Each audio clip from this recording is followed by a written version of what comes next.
My name is Dr. Fahmida Shaik. Apart from being a medical practitioner who practices, I undertake a lot of research at the University of KwaZulu-Natal. And I'm also a mom to two girls who have actually gone through Star College. One finished off in matric this year, and the other one 2 years ago. My whole understanding of the Hizmet Association stemmed from being a parent at Star College. The teachers always inspired us, during the meetings that we attended. They made sure that we were aware of the whole Hizmet movement as well as the Turkish Institute, and also in terms of what the organization stood for and the ethos as well with regards to the movements. We were also, as parents, constantly reminded or brought to our attention in terms of all the activities that were undertaken by the various institutions or organizations associated with the Hizmet movement. What the Hizmet movement stands for, and I think it preaches the tolerance, it preaches non-violence, and it preaches sort of intercultural dialogue. And that, I think, is very relevant given the times that we live in with all the political conflict and all the difficulties that we experience globally as well, not just in South Africa. And even in terms of the fact that the Hizmet movement, although it is inspired by the Islamic faith, it is sort of, it doesn't associate itself sort of specifically to say that it is an Islamic organization. It is inspired by the faith. And as well, it claims to be apolitical, not run by any particular government.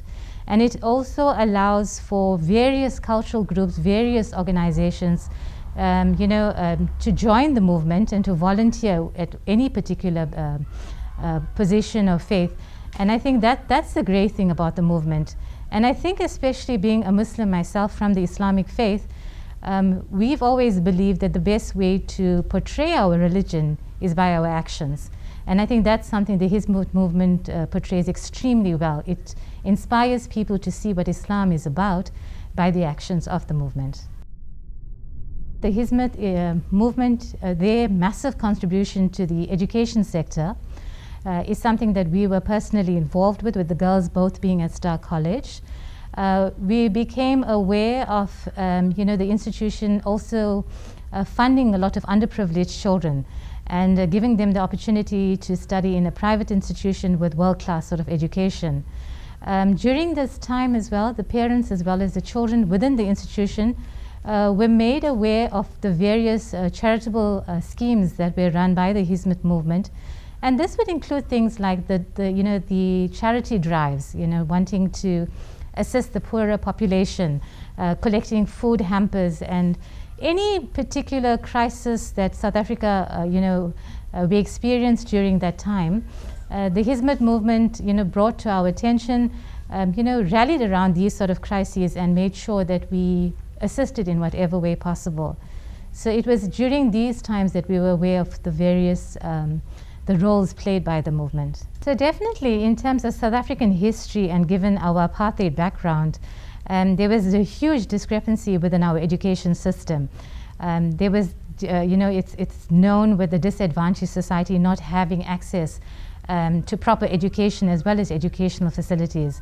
The Hizmet movement has come on board and has developed schools like Star College, not just across South Africa, but internationally as well as many other African countries.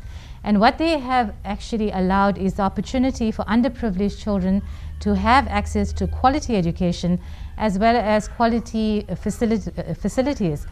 And at the same time, the opportunity is rendered to these children, in terms of, if you look at Star College alone, the opportunity is rendered to these children in terms of experiencing involvement in the various expos as well as Science Olympiad. It gives them the opportunity to participate in things that would have not been attainable prior to this sort of, before becoming involved with the institutions.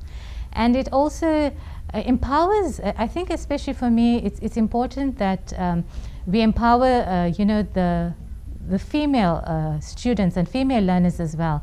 And this is something that opportunities that are possible for them, given the fact that they've been allowed into these institutions and given a chance to have the kind of education they would previously not have attained, by the fact that the Hizmet institution gives them the opportunity to have free or education at a reduced rate as such. Star College is not just a school, you become a family.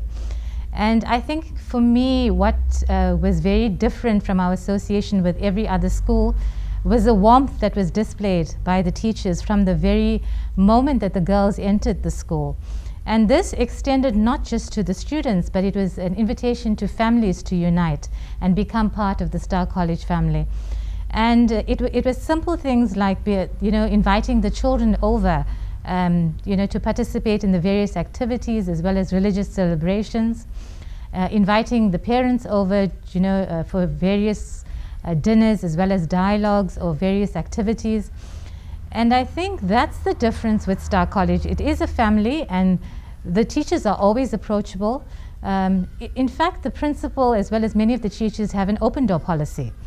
And I found myself, especially with my youngest daughter being in matric and during this COVID-19 era, there were a lot of issues that were of concern for me as a parent as well as a medical professional.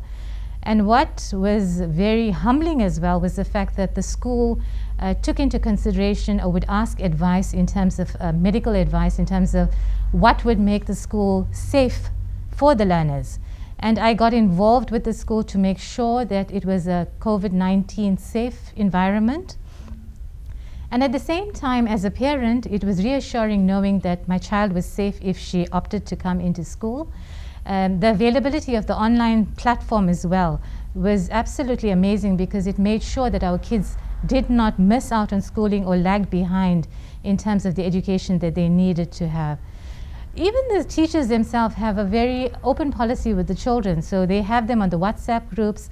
The children can always have access to the teachers. It didn't matter what time of the day or night. And that's one thing about Star College, not just from the teachers, but the admin, the staff. They're always approachable and always available, in terms of accommodating you as a parent as well as a child in whatever way possible. I think it's an extremely important aspect of life in general, and especially living in the kind of environment that we have in South Africa with all our political turmoil that we've experienced over the years.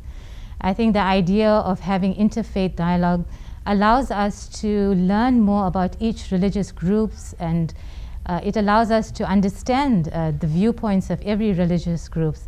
And I think in the same way it breeds tolerance as well as unites the religious groups, because allowing this interfaith dialogue makes us realize that fundamentally all religious groups have the same sort of principles and same roles.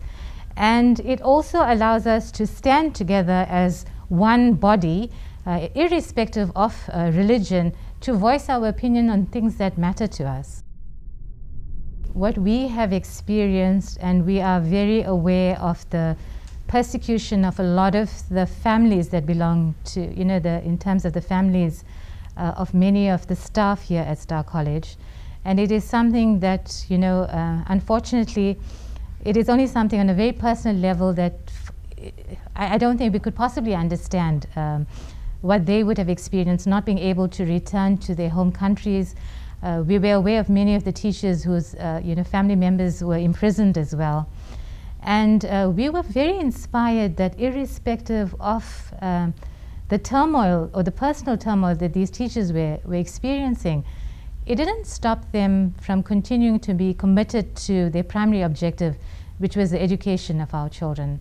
And I think in many ways this inspired many of us and inspired many of the children as well to see that they could rise above any turmoil or any obstacle that they would experience, and they would be able to overcome that in such an inspirational way. And certainly these teachers were extremely inspirational in that way. I think as a South African, having lived through apartheid as well, where we also experienced turmoil and we experienced oppression as well, we fully understand what the Turkish people are experiencing currently.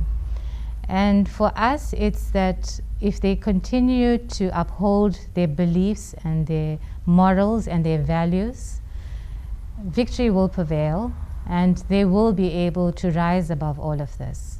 Hizmet movement has some correlation with the South African Ubuntu aspect. You know, the idea of religious tolerance, the idea of social cohesion, and especially when it comes to the idea of non-violence. And I think there's non-discrimination and also the interreligious unity or interreligious dialogue is very much part of what Mandela's vision would have been. I think for me as a parent, as well as my involvement with the school as a medical practitioner as such, I'm extremely grateful for the opportunity. I have made a lot of friends that will continue to be friends even though my children are now out of school. And I think the association with Star College would continue going forward as well. And I'm extremely grateful for the fact that both my daughters have achieved the level of education as well as the opportunity to pursue the careers that they want to. And this would not have been possible if it was not for the dedication of the teachers as well as the staff here at Star College. Thank you.